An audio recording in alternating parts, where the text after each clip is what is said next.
que aceitaram essa missão nessa noite, essa importante missão de se posicionar sobre este evento, este tema que afeta diretamente a vida e afetará a vida de todos os brasileiros.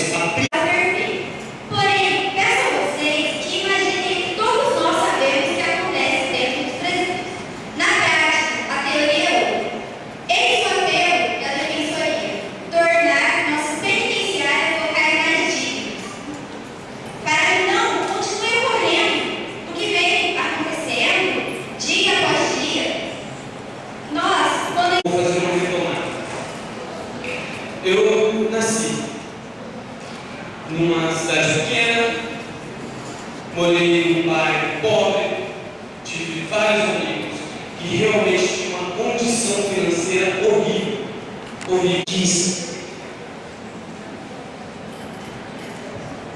Apenas será cumprida em estabelecimentos distintos, de acordo com a natureza do delito, a idade e o sexo do apenado.